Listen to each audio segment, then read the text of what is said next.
This is an iPhone 4 that was released back in 2010, showcasing a 3.5-inch LED screen. This was actually my first phone that I got back when I was 13, all the way in 2018. And I know, in 2018 the iPhone XS was just released, and well, it's my current phone, so I guess I'm still behind. But this iPhone 4 did everything I needed to make phone calls, send messages, and play some games. And just look at this. This is a 30-pin connector that was used to charge this phone, and it takes up almost all of the bottom. There's also a headphone jack on the top of the phone as well. This phone has been through a lot throughout the years. I will say that it no longer takes photos or videos, but it still works and we're going to check it out. The iPhone 4 was released with iOS 4, which introduced a lot of features that we currently use to this day. These features include multitasking, custom wallpapers, and folders on the home screen.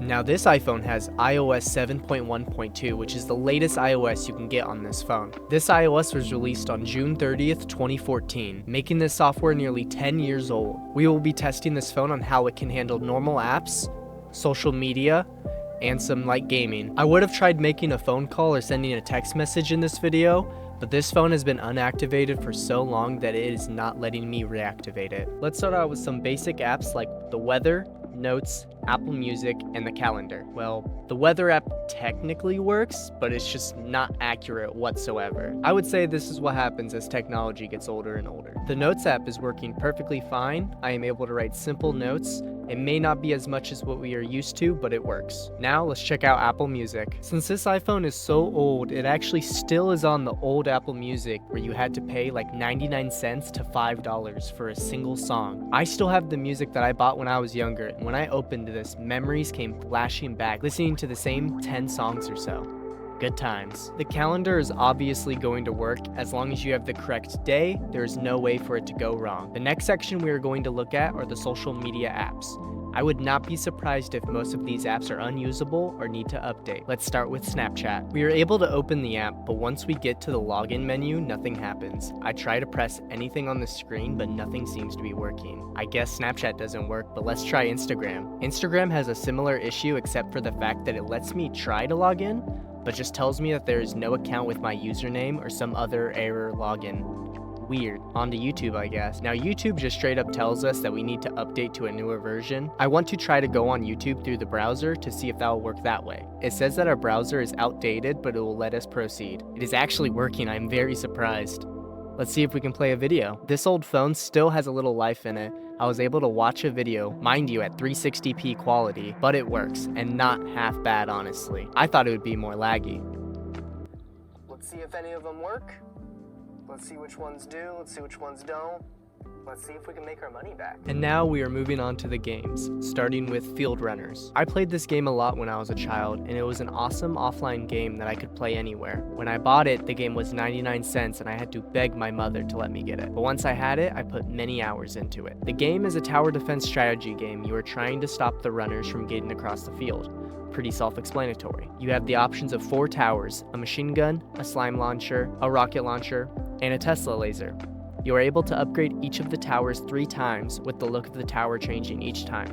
There are many kinds of enemies ranging from motorcycles, helicopters, giants, tanks, and even robot mech. I like the simplicity of it. There are multiple maps, and I enjoyed and still enjoy playing it. The next game we have is Stick Skater. You are a stickman and you are trying to skate through levels without wiping out. It's a pretty simple game and it makes sense why I had this on here when I was a kid, when it doesn't crash obviously. The next game is another stickman game called Doodle Army Boot Camp. You play as this stickman soldier trying to make it to 1,000 meters. You'll have enemy soldiers you'll have to fight throughout, and they will drop health and sometimes more weapons. Next up, we have Color Switch. I feel like everyone should know what this game is by now at this point, but in case you don't know what it is, you are this little ball or whatever shape or outfit you are, and you're a certain color, and you can only pass through the same color that you are. You're able to switch colors by hitting certain power-ups to progress throughout the levels. The last game that we will be trying out is Minecraft. Now keep in mind, you are about to see a very ancient version of Minecraft. Welcome to Minecraft Pocket Edition version 14.3. This version was released on May 18th, 2016, making this almost 8 years old. This version of Minecraft is closer to the release of Minecraft than it is to the current version. Now, this isn't the smoothest gameplay, but it is definitely playable. This shows how much Minecraft has changed throughout the years, but no matter how much it changes, it has always started the same. You punch down your first tree and craft some tools. It's as simple as that. Should you use the iPhone 4 in 2024?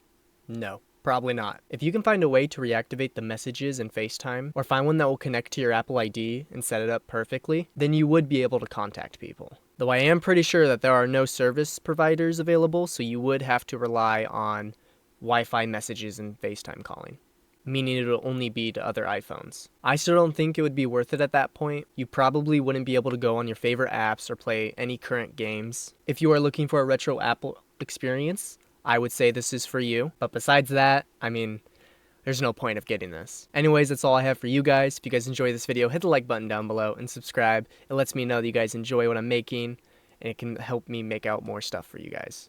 I'll see you guys later.